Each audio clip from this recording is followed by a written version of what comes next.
Welcome to an emergency edition of Off Panel from Sketch.com. I would say this week, but this is not the main podcast for the week. This is actually the rare weekend edition in which we're welcoming my buddy Brandon Burpee onto the show to talk two big things for DC Comics.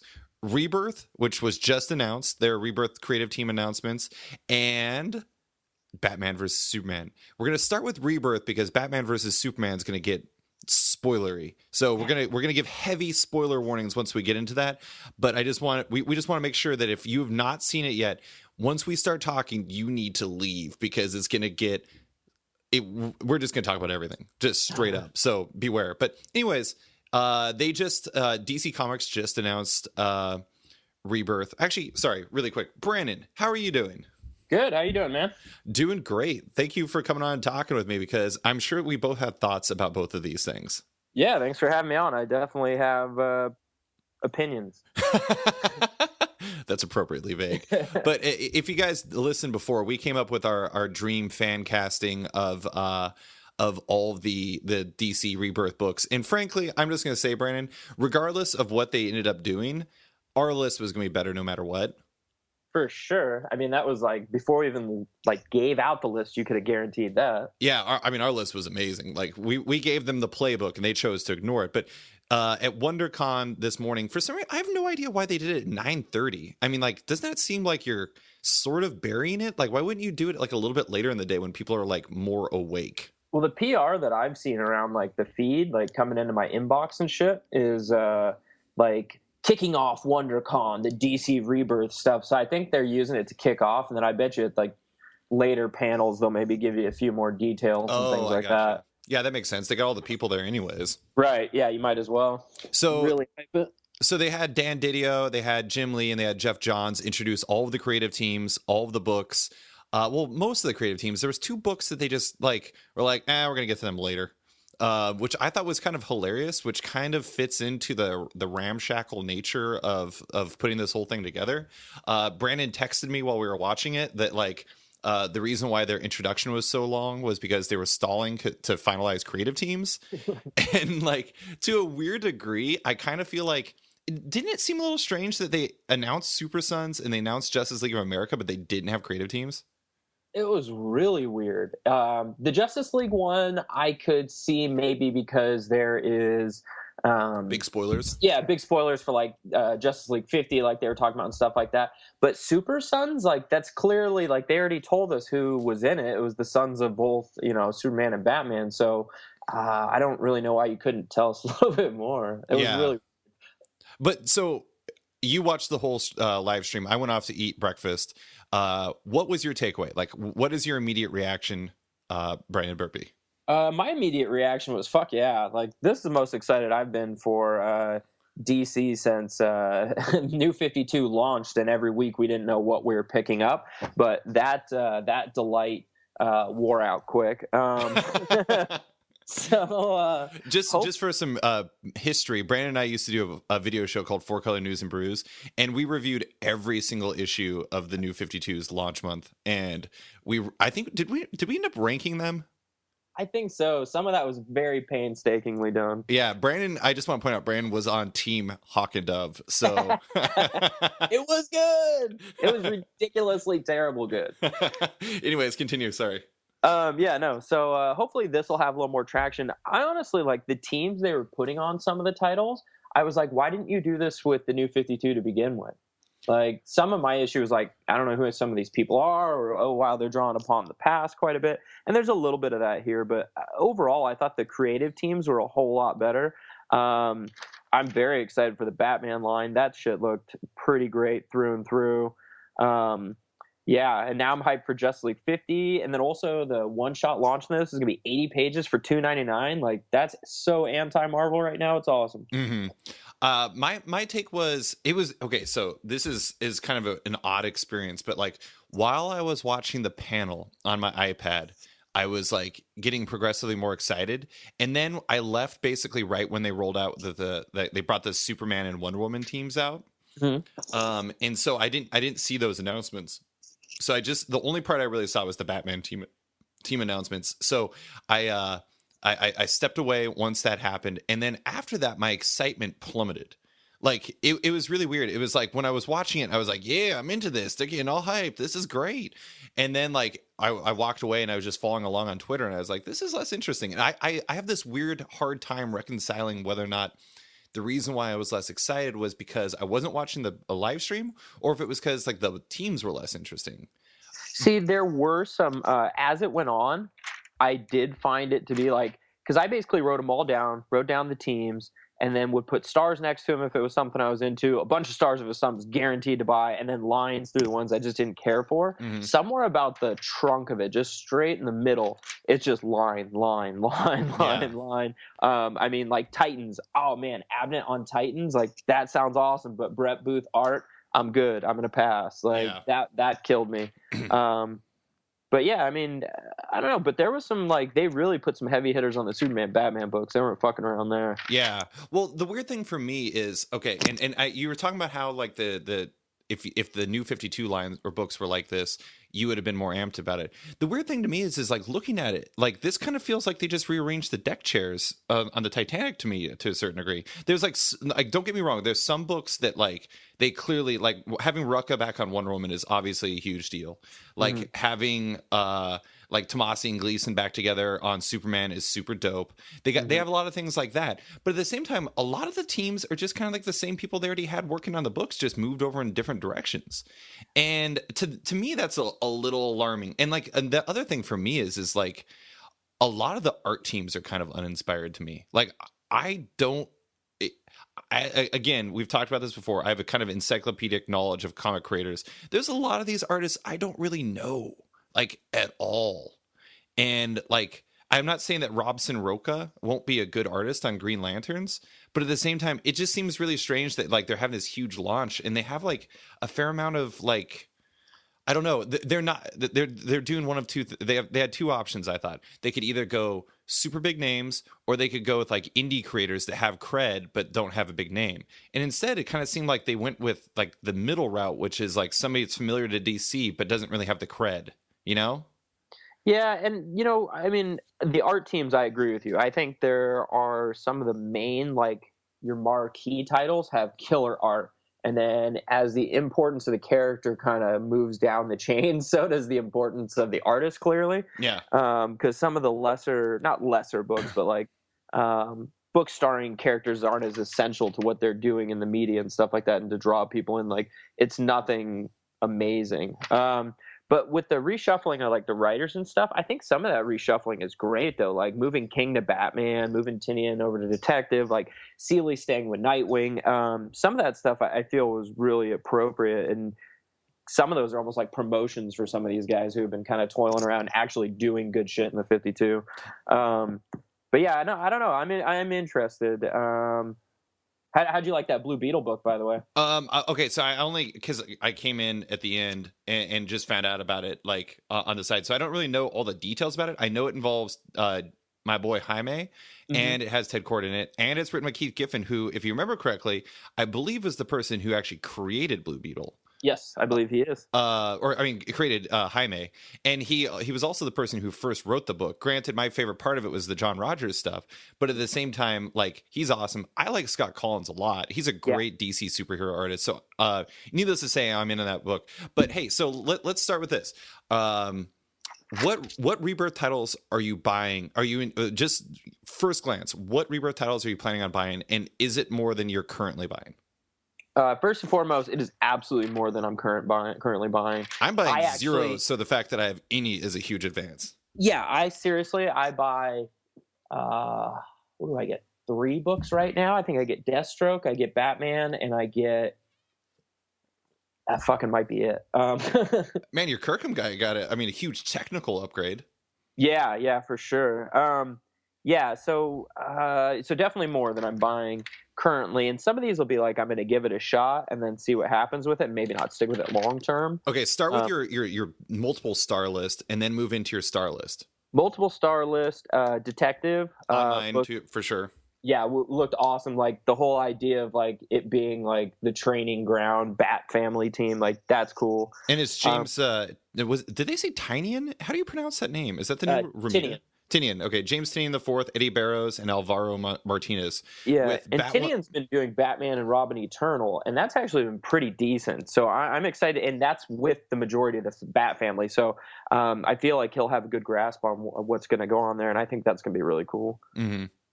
Yeah, so Batman's on there, but I guess, like you said, I'll stick to the ones that were like absolutely like multiple stars. So that'd be Detective for me. Wait, Batman wasn't a multiple star for you? No, I think it looks good, but like I don't know, it didn't like it's got a star, so it's a definite buy. Right, but it wasn't you weren't one of, five like, alarm fire about it. Yeah, it wasn't like holy shit, that looks awesome. Right. But looked good. Right. Detective, I thought looked pretty amazing, as we've covered. Nightwing, I'm all in. I love what he's doing on Grayson Seeley, but I just want him to be Nightwing though, and so this is him going back to that in the blue and black. Thank God. So Seeley doing Nightwing proper will be sick. All-Star Batman, of course. I'm a Snyder mark, and the art team on that looks just hot fire. I kind of feel like that's a side book, though. I mean, like that's not really Rebirth. That's like a prestige book or whatever. Well, he said it's all in continuity. Oh, weird. I missed that part, but oh, okay, yeah, that's definitely on my list. Keep going. Trinity, Manipal doing Batman, Superman, and Wonder Woman. That sounds fucking cool. So is he drawing that also? I know Clay Mann's on it, but I mean, is Manipal rotating in? He's writing and he's drawing, and it looks like him and Mann are going to be the rotation, which to me is awesome because I love Clay Mann too. I do too. Clay Mann's great. So that book is a definite buy for me. Superman, Tomasi, Gleason, Doug Mahnke. That looked really cool. Tomasi and Gleason are usually money. Wonder Woman with Rucka and Nicola Scott and that other guy, Liam Sharp. That's going to be awesome. That's going to be really, really fucking awesome. I've got Hal Jordan and the Green Lanterns. But that's only got 2 stars compared to the other ones is a 3. Van Ditti, Van Syver, and a Sandoval. Like it, I marked it too because I always want to buy a Green Lantern book because I love Green Lantern, but I added a 2nd star later because I was like, that might be the only Green Lantern book I'm buying. Did you add the 2nd star mostly because you saw Guy Gardner is supposed to be featured in it? Yes. Yeah. They started naming off like people, and they were like Guy Gardner, and I was like, oh shit, that gets another star. That's coming home for shizzle. Outside of that is all of my. Oh no! Sorry, Super Sons was a double star for me only because the art looked fucking awesome. Yeah, but that could just be sample art. It could be, and then that will go down to no star.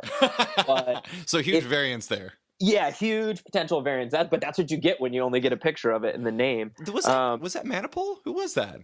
I have no clue. I had a hard time telling. Like cartoonish, like it looked like something I could give my kids, which would be cool. They should have whoever did that definitely drawing one of their books. Given the fact that I saw that and I was like, I'm kind of in on that book, but I don't know anything about it. Yeah, because they flashed the picture and I was like, sold. And then I was like, wait a minute, is that art from the artist? See, that's the book they should have had Manipul on. They should have had him doing basically like, what was that Adventure Comics comic he did? Yeah, Action Comics. It was Adventure. Yeah, it was Adventure. It was him and Jeff Johns, wasn't it? Yep. Yeah, that was a great book. All right, so here's my definite buys before we get into your maybe buys. And I only have definite buys. I don't have your layers. I wish I did. So like an onion. Batman's definitely coming home with me.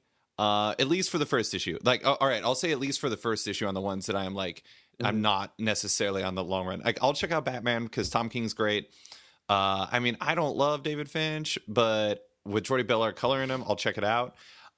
Detective, they sold me with that weird team element to it, and like I like that it's got Cassandra Cain in it, and it's got like Tim Drake and stuff, so it's got a lot of the guys. And spoiler, like it's got like the 90s characters that I was all about. No doubt. Batgirl, Hope Larson, and Raphael Albuquerque on the book sounds great to me, and I love Raphael Albuquerque, so I would try any book with him. I actually think Superman is the book I'm most excited for. Really? Outside of All-Star Batman, but Superman, Tomasi Gleason and Doug Mahnke. I mean, you're talking about two artists that are amongst my very favorites for the DC like stable, And Tomasi's a great writer, and I like Superman. Like I want good comics from Superman. I'll check out Suicide Squad. It's definitely a one and possibly done. But Rob Williams and Jim Lee, although Jim Lee potentially doing a twice, monthly book seems not like a good choice. Disastrous at best. Yeah. Blue Beetle is like 5 Alarm Fire excited, super jacked. I actually added Trinity and Wonder Woman to my list when you started talking about them because, if Manipola is drawing, I would be interested in checking it out. Although, as I pointed out in the last podcast, I couldn't care less about Trinity book. And Wonder Woman I'll check out just because I never actually read the old Rucka stuff, so I'll be interested to check that out. I find it really fascinating that Nicola Scott is going to be drawing every other issue, given the fact that her and Rucka are doing a image book right now, so I don't know what that means for the image book. And then lastly, All-Star Batman. I mean, I'll definitely check out All-Star Batman, and I'll definitely be reading that whole series just because it's Snyder with like that list of artists, which is ridiculous. So yeah, I mean, right now I'm at 0 and I'm moving up to potentially 9. That's a huge leap. That's a huge gain. I mean, I'm not a mathematician, but I think that would be literally an infinite leap. Yeah, I think so. That sounds correct. All right. So what other things you got? It. What are your 1-star affairs? I've got a few. Batman, obviously, we already talked about. Supergirl's got a 1-star. I like the team. Steve Orlando? Yep, Steve Orlando, Brian Steve Sheen, Orlando, Emmanuel and Lupacchino. I like what Orlando's done on Midnighter. And then Lupacchino is Lupacchino. Yeah. I really enjoy her. So did you suggest her on that or Supergirl or Wonder Woman? I can't remember. You texted me and said I got one right, and I was like, "Holy shit! They stole my idea. I'm going to sue them." I thought it was. I thought it was Wonder Woman, I thought it was Supergirl, but maybe it was Wonder Woman. It might have been Wonder Woman. I don't remember what I picked. I've got the list somewhere, but whatever it was better than everything. Yeah. Anyways, what else did you got? Next up, I'm on the fence with that Action Comics book because I like the idea that it's our Lois and Clark who have kind of aged, and then their kid who's going to be in that Super Sons book. Because I like the Superman Lois and Clark book right now. I have read a couple in store. And they were pretty decent, and it's our Lois and Clark. Like I like the nostalgia of that. But that one I'm not even sure on. Then Justice League with Hitch and Tony Daniel. I feel like that could be a fun, like over the top, ridiculous book if played right. But if they try to play it straight, I don't know if I can take it serious. Right.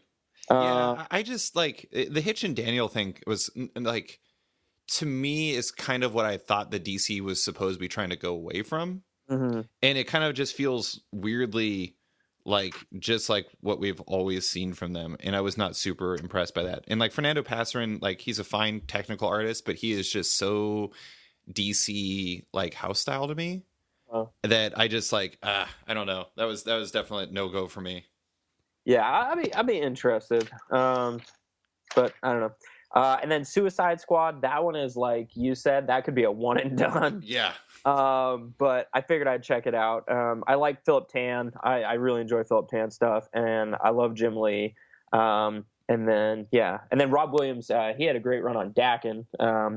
So I'd be interested in that one. Red Hood and the Outlaws gets a single star because I will always try something with Red Hood. I don't know why, but I'm a fucking sucker. And then one that has a single star, but more I think about probably should have a double star is Deathstroke with Christopher Priest. I love Christopher Priest, but the art team is so uninspiring for me. I think that's why I gave it a single star because I was just kind of like, oh, damn. Like if they'd have kept Tyler Kirkham on there, it would have been awesome. Blue Beetle's got a single star, and then it should be 5 stars. How dare you? Yeah, all of the stars. And then Teen Titans, I have a single star on there. Entirely because it's Teen Titans? Yeah, pretty much. One thing that struck me, though, is you can see what they mean by the Rebirth thing pretty clearly in some of these books, but you can really see it in this one where they're not looking to get rid of stuff. Some stuff is going to actually stay because they have the Black Wally West in that picture. Yeah, I saw that too. So some of this stuff you can see where they're kind of what they're keeping and they're cherry picking, which I'm sure some of it is like, hey, we've done a good job of diversifying the line. Like we probably shouldn't get rid of that entirely. People might not like that. And so I think they're keeping some of that stuff. But I don't know much about like Wally West from the New 52 because I don't like Brett Booth's art. Right. Oh, poor Brett Booth. It's the second Brett Booth burn so far in this podcast. Well, it's not even a burn. It's just my personal preference. I just don't enjoy his stuff. I know. Well, the Titans thing that bothers me is like that to me really should be one of their like sneaky like flagship books, and I have no idea who Ben Percy is, and I don't either. And John Boy Myers is like.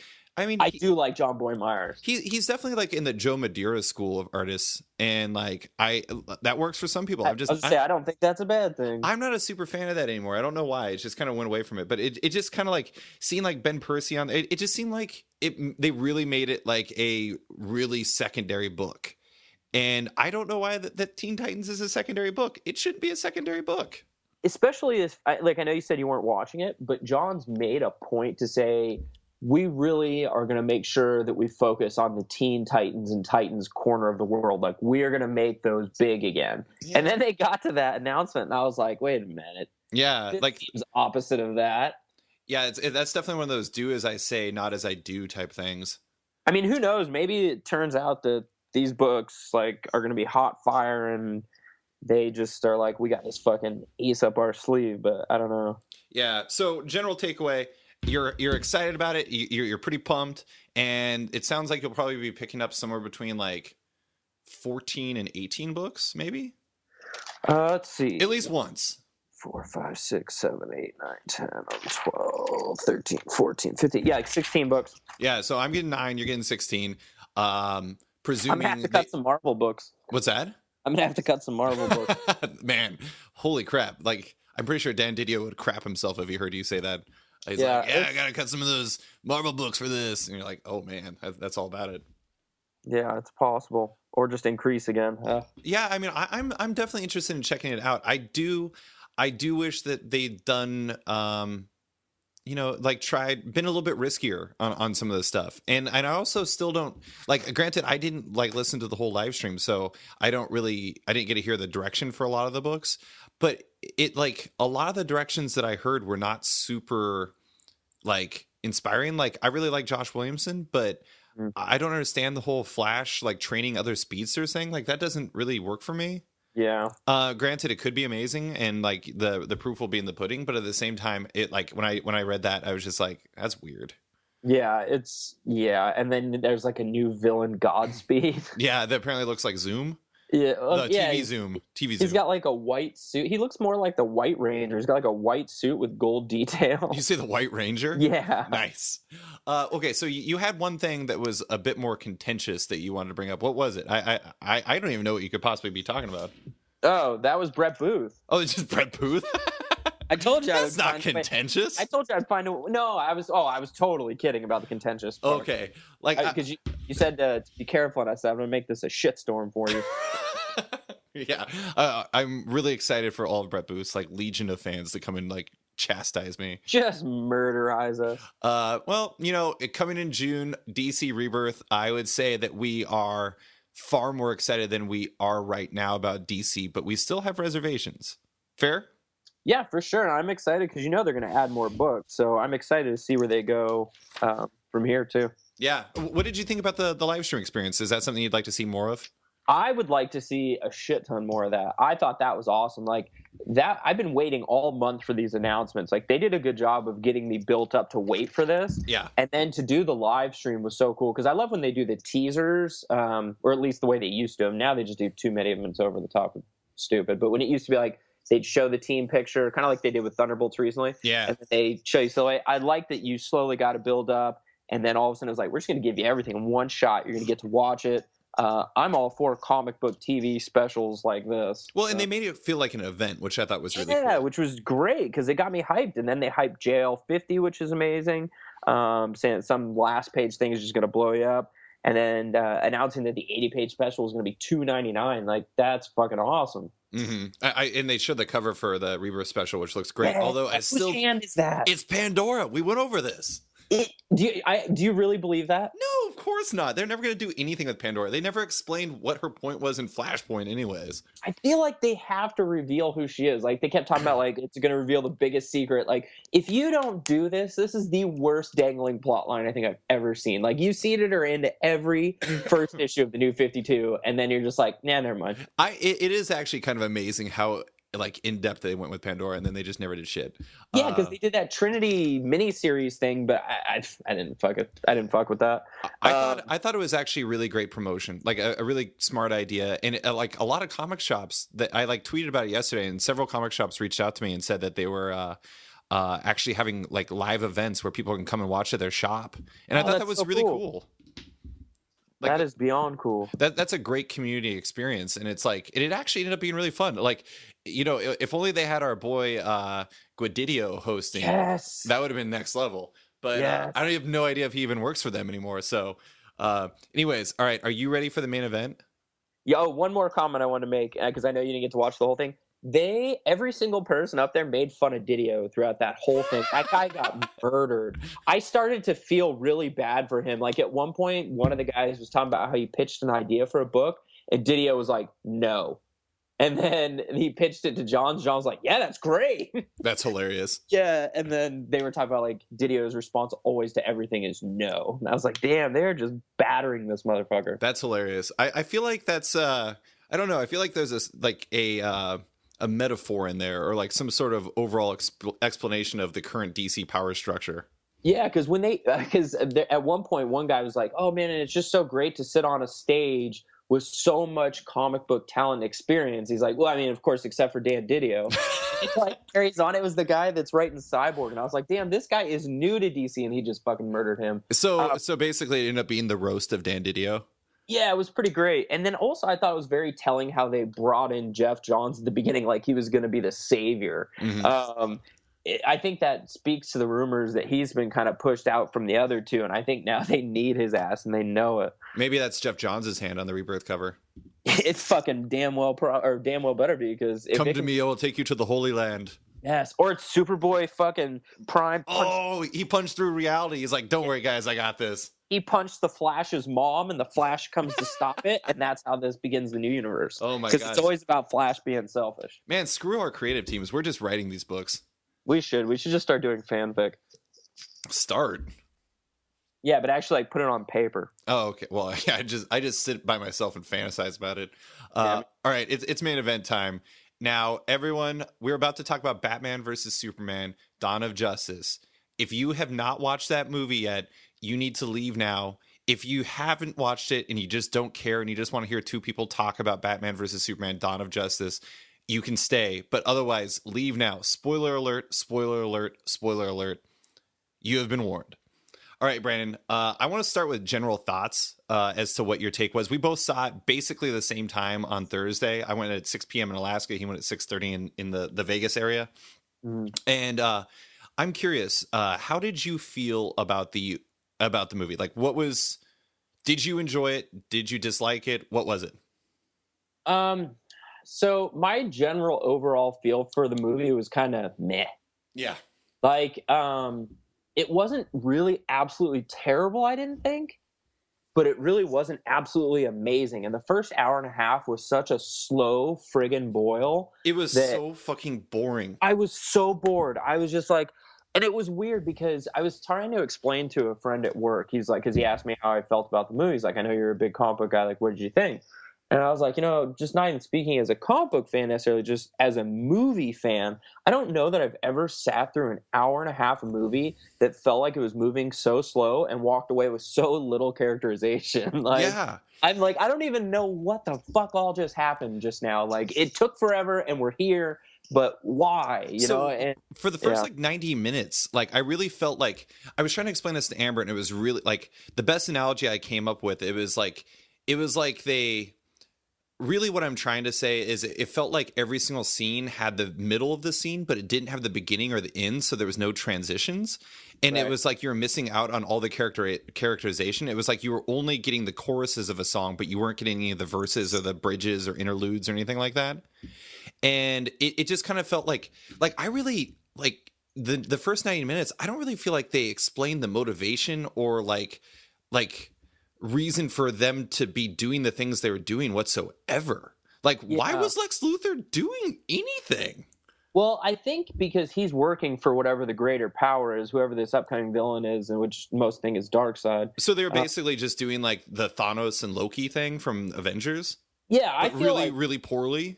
I think what really hurt this movie, and I've heard an argument for why this isn't such a big deal, but I feel it is they just did so much build up, and you could tell they were trying to build on everything, or like set the foundation, but it was so slow, and then like the end happened so quick and was kind of the most nonsensical superhero movie fight that I've seen in a long time. Yeah.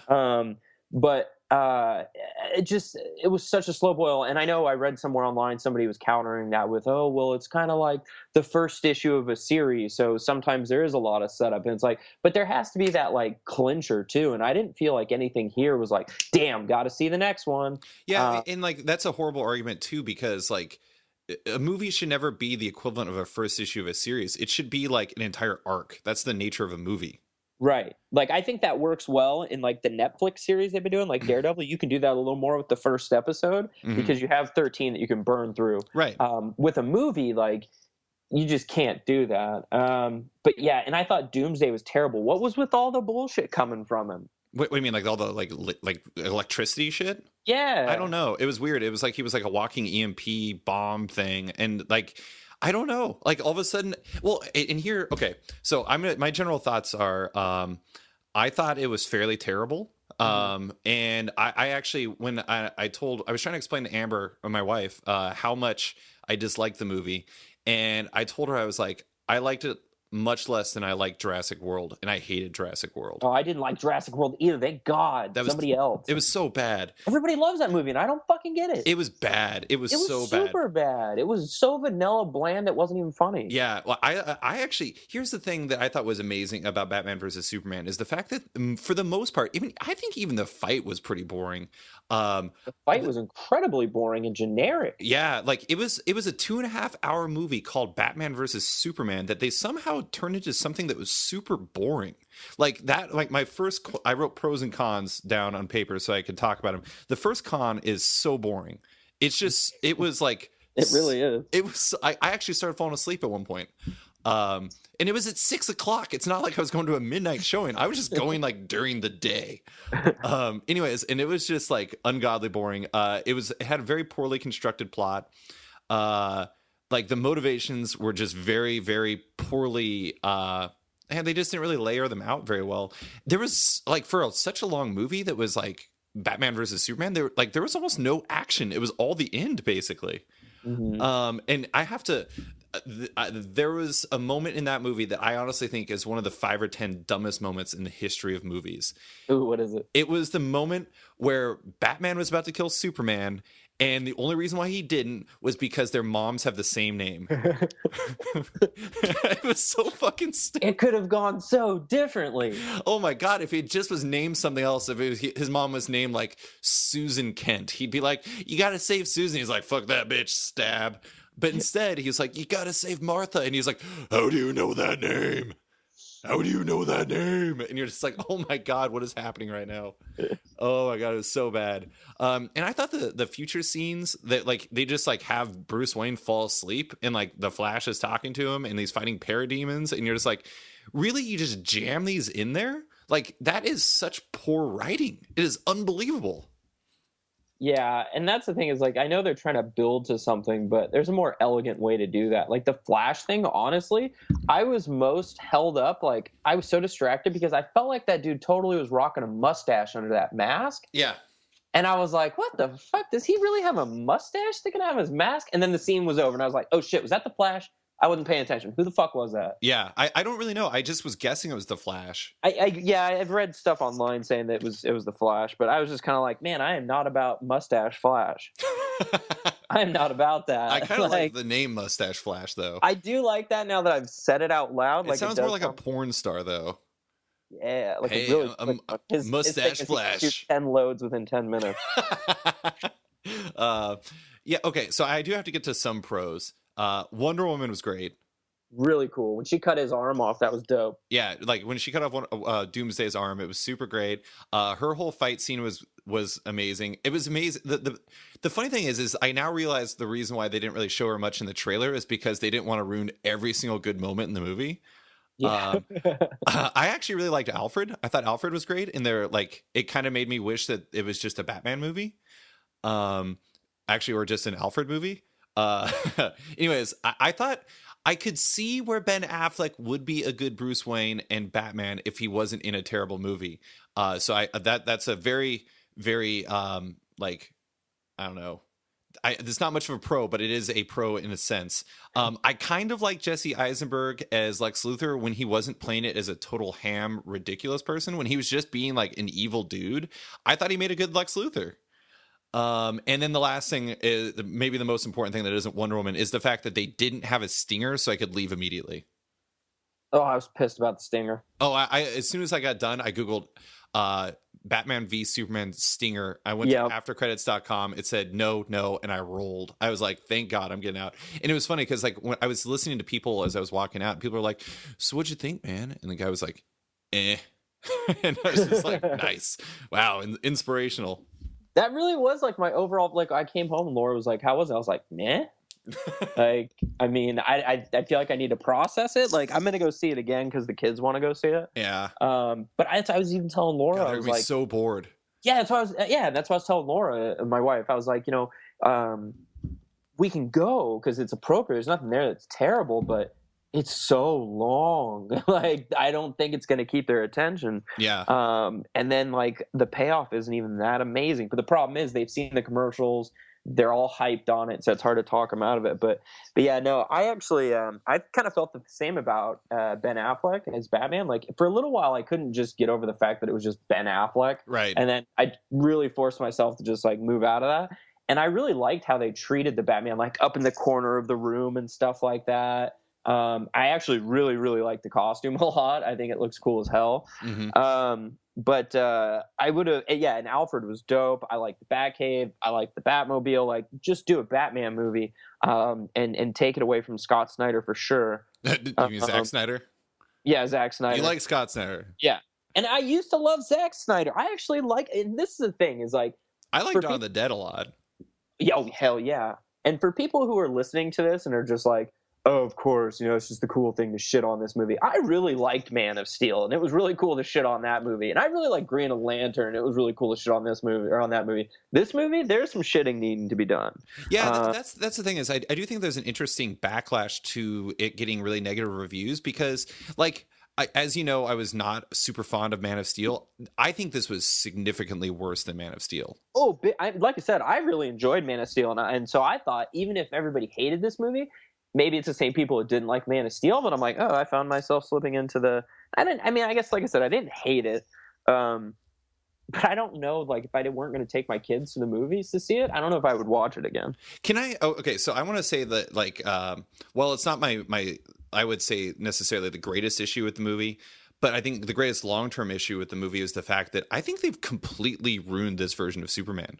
And not even including the fact that they fucking killed him, quote unquote. I mean, like his like the dirt was rising off of his coffin at the end of it. Dark Knight Returns theft. Right, but at the same time, it was like he was just a horrible character, and like it seemed like they had very little interest in like actually making him an interesting or even like somebody you could have compassion or empathy for. Like, they just killed that. And like the funny thing is, like, the only thing I took away from it that I was like actually excited about was asking you whether or not if Superman's death made you excited that there could possibly be Leathercoat Superboy in the next movie. Oh my God. I know it'll never happen, but holy shit, I'd poo myself. I would lose my goddamn mind. But no, honestly, I think them killing him, I'm hoping. I feel like I had more trust in this after Man of Steel than I do now. Now I'm kind of like, maybe I was on the wrong side of this. But I'm hoping they're metaphorically killing Superman the way he is now and then rebirthing him more as that classic feel Superman that you can really get behind. Mm-hmm. But maybe that's just me wishing for a fix more than it's something they're planning for, but I can hope. It did kind of seem like they were going out of their way to make him seem kind of like a villain, didn't it? They did. I mean, like, he's like, put up the costume, blah, blah, blah, blah, like comes in all hot fire authoritarian. It's just like, okay. And like, I mean, I get like with the first movie, and I know this is only a year and a half or so after the first movie. You mean in the actual story? Oh yeah, because it's 18 months. Yeah, in the actual storyline, like some of the argument was like he was so fucking terrible with destroying the city. It's like, well, he still knew it being Superman. He's never fought a villain before, so of course there's gonna be some collateral while he figures this shit out. This movie, I feel like he had it figured out, and he was just a dick. Yeah, I don't like. There was actually like multiple scenes in this movie that I honestly had absolutely no idea why people were doing what they were doing. Like, I don't like. They did a really poor job of conveying the fact that Superman apparently killed a village when he went to go save Lois. Mm-hmm. Like, do you feel like they explained that well? Yeah, because remember when those mercenaries killed all those people? Yeah, they set it up to look like that's what had happened. But he just killed like the ISIS type people. I mean, like they didn't show him kill any village. Well, those were the people in the village with the terrorists, I think. Oh, really? Mm-hmm. Oh, I feel like that was very poorly established. And the other thing is, like, can you explain to me why Bruce Wayne was running towards his building? Like, is there any reason why he would do that? So I think the movie wanted you to believe that he was going to go save somebody, but I feel like Bruce Wayne is smart enough to not do that. My takeaway from that scene was really, you're not that ashy after having run through all that. And I pictures like 9/11 and shit. And yeah, like, you'd be ashy. Those are haunting images, and this is like you just fucking walk through some baby powder. Like, his hair still looked pretty good. Looked hella good. Yeah, I mean, like it looked like he just walked out of makeup, and he was just like, "All right, I feel like I'm looking pretty smoldering right now. Time to look up while holding a child." Yeah, so I mean, and some of that stuff was what bugged me, just like the lack of attention to detail in some areas, because like he can fly over, save Lois real quick by like hitting that guy before he can shoot off a bullet, which comes out crazy fast, but he can't grab wheelchair guy and fly the fuck out with the bomb. Like, huh? Yeah, exactly. Yeah, it was weird. It was like a 2.5 hour movie that somehow was super slow and had no action, that was about Batman versus Superman, and it was a movie that was built to launch an entire universe and like do everything for like DC Comics movie future that really had seemingly no real plan. It like I was describing it to Amber, and it was kind of like they had somebody pick like a bunch of moments from Superman and Batman history and comics, and then they took 20 screenplays, and then what they did was they threw darts at all of them until they found like the right ones that they wanted based off of random selection, and then they just smashed it together and made a movie. Yeah, it seriously was like a patchwork quilt of like highlight reel moments. But yeah, I mean, I don't know. Oddly enough, though, I didn't really care for the movie, but it made me excited for some of the stuff they're launching. Like, I was really going to ask you about that. Yeah, like I'm really jacked for Wonder Woman now. I am so jacked for that. Yeah, that looks great. The way they put in that image and stuff like that, like free promo, like that was great. Aquaman looked friggin' awesome. I'm pretty friggin' excited for that. And then I'm on the fence with Cyborg. Like I think it looks good, but the way they were doing his body, like you didn't get enough detail to tell if it was going to come across as being really like overly CGI cheesy, which is a major concern for me. And then I don't know if I can get behind man bun Flash mustache Flash thing. I don't know if it's just because I really, and I can't stress the really enough, enjoy the Flash with Grant Gustin, right? Yeah. And so. And I understand, like, it's a multiverse. That's what Snyder was saying, I guess, last week, was that they're embracing the multiverse appeal. And so that's, yeah. But that sounds like a super cop-out for a bad decision. Yeah. Well, if they ever tie the universes over, though, that would be awesome, because I totally said they should do that a couple years ago on the thread, and everybody laughed at me. And now they have the and they said it would be so confusing to understand, but people seem to understand it on the Flash. Yep. Yeah, no, I actually thought that they did it. Like, I'm interested in where things ended to set up like the Justice League stuff. And I think it's kind of cool that it's Batman and Wonder Woman teaming up to like kind of bring them together for the, the potential threat that's coming. I do think it's really ridiculous that the way that they established that there was a big threat coming was Batman had a dream about it. Like, that was just like, what if your dream was wrong and there's not going to be parademons? And I did think it was funny that he had this like really detailed dream about like parademons coming to attack this weird like Superman military force that's like killing everybody. It was very strange. It was very Injustice. Yeah, it was. It was very Superman Red Sun mixed with Injustice. Yeah, and then on top of it, like the Batman thing was totally like the Batman 666 or Detective Comics 666, where they go in the future and it's Damian as Batman in the trench coat and all that. Oh yeah. But yeah, when that scene first started happening, I was like, how the hell did we get here? I actually heard like at least 5 or 6 people in my audience go, "What?"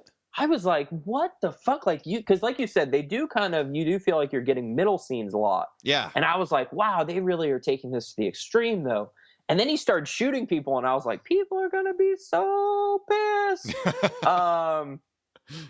But yeah, I think you touched on it earlier. It's the structural stuff was just so bad. Yeah, like I don't even know if there's like necessarily really a good movie in there, but I think there could be a better movie. Like they needed an editor like crazy. If they just wiped out those like dream sequences, I don't know, whatever. But I am excited for Wonder Woman. I do think it looks like having that 1918 picture was great, and it in a very similar Captain America sort of way, it got me pretty hyped. Totally. And that's how I explained to my wife. I was like, they're kind of doing like Captain America, where it's like a period piece. Yeah, I think, honestly, here's my biggest issue. And I was talking to Amber about this, and she completely agreed because like this is the way that it's totally worked with her. I don't understand why they didn't do the individual character movies before they did like this big team up one. Yeah. Like if they did the individual movies like Marvel's done it, where like they build into the Avengers, so you like know these people already and you care, like I feel like that would have made a huge difference. But instead they just they wanted to have their cake and eat it too, and like they opened in this massive way that just ended up being kind of a nonsensical, boring mess. Yeah, there's just too many pieces. It almost reminded me of like the later Batman movies before Batman Begins, where they just outside of just being written very terribly, they just shoved way too many characters in there, like too many villains, too many heroes. There's just too many moving parts. And you didn't walk away with anything with substance, really. And that's basically how I felt this movie was. Like there was just a lot going on, but nothing that was really like, I don't know. There's nothing I walked away with that I was like, that is a highlight moment of that character in the movies. Like I'll never forget that. That was better than blah, blah, blah. Except for that Batman costume. I really, really like that Batman. It was a great costume. And Wonder Woman was great. Wonder Woman looked awesome. I had reservations because she didn't seem like Amazonian like initially when they cast her. She's kind of skinny. And then she was talking about how much she was working out. And then she came out and I was like, yeah, see, she put in work. Like, that's awesome. Like, I appreciate the work she put into get into that role when, people were not so hyped initially for her. But and even her as Diana, she had so much gravitas and like weight, so much. Yeah, like she was like total. I like all the stuff between her and Bruce Wayne. Like I thought they handled that stuff really well. It is that's the frustrating thing though is like I think that's the problem with a lot of Zack Snyder movies. Like I'm not a Man of Steel fan, but there's a ton of stuff in Man of Steel that I really like, and that's the thing that's frustrating is like a lot of times you watch a Zack Snyder movie and you see what it could be. And it isn't that, and you just kind of wish that like there was like it's almost like God, I'm trying to remember I feel like we've talked about something like this. It's kind of like Grant Morrison comics for me. It's like Grant Morrison, when Grant Morrison's got like a bit of artificial restraint on him, like New X-Men or like All-Star Superman and stuff like that. I feel like when he has to be in that box, I feel like that's better for him rather than like his more outlandish stuff. Like I'm not a big fan of like the Invisibles or the Filth, which will like make everyone turn off right now. I don't like the Filth either. But I mean, it's just I like his stuff where he's more structured, and I feel like this movie definitely needed a really strong editorial mind that wasn't trying to like push forward an agenda, Yeah. Yeah, there was a lot of work that could have been done. Oh, well. I also did not like Jesse Eisenberg's interpretation of Luthor. I prefer like a more like really intelligent, business savvy over like the quirky, crazy guy. Why do they always do the quirky, crazy guy thing? I don't know. And honestly, like, even if he wanted to have him be a little quirky, like when they initially announced that he was going to be Lex Luthor, I was like, oh, so he's going to be Mark Zuckerberg in this. Like, down. That sounds like that makes sense. Like, I never would have thought about that. And then instead they're like, nah, just be like really weird, but not quite as good as Gene Hackman. Right. Well, yeah, that was the thing is like, I think if he just played it more straight, like it would have been better, but like it seemed like he was encouraged to go, like that speech he was doing at his party where he just started rambling. And I you're think he's possessed. Like, and I've read theories that maybe it's Brainiac coming too. oh my And god, he's man, taken people are getting like, really deep to try to explain this shit. yeah, I don't know. Yeah. All right. Well, let's do the Siskel and Ebert thing, or you get thumbs up, thumbs down. Gotta choose. Oh man, I'm so more in the middle. Like, I know but you're in the middle. That's why I'm making if you I have choose. to go up or down, I'll go down. I'm going down too. Big down. I round down. I can't round up. No rounding down. All right. So I would say we're both thumbs up on Rebirth and thumbs down on Batman versus Superman. Yeah, but thumbs up on the potential direction of the DC universe. Oddly enough. Yeah. Well, just get Zack Snyder out of there. Who's directing Wonder Woman? Hopefully not Zack Snyder. No, it's it's a lady. What is her name? Oh, is it? She did something that was really good, if I remember right. She should be good. Well, I believe And it. the guy that did The Conjuring is doing Aquaman. Like, I'm excited to see how the hell that works. Wait, really? Oh, Patty Jenkins. Patty Jenkins, yeah. Yeah, she's good. I think she was actually originally supposed to direct Thor: The Dark World. Yeah, she was. That's funny. Wow. Yep. All right. Well, that's it. That's it for your emergency edition of God, I almost call this Four Color News and Brews of off panel. Thanks for coming on the show, Brandon. And we'll have to chat again when the whole Rebirth stuff actually starts launching. I don't know if we're gonna read all of them, but we're probably gonna read a lot. Yeah, I don't know about all of them. But yeah, thanks for having me on. It's always fun. It was weird not doing a draft. I know. More drafts in the future. Thanks for listening to this special edition episode of Off Panel from Sketch.com. You can find this week's guest, Brandon Burpee, on Twitter at Brandon Burpee. You can find more Sketch content at Sketched. That's SKTCHD.com. You can find us on Twitter at SketchComic. Like us on Facebook at /Sketched. And if you're listening on iTunes, give us a rating and review. Thanks for listening, and tune in next week for another episode. And by that, I mean Wednesday, because this was a special edition.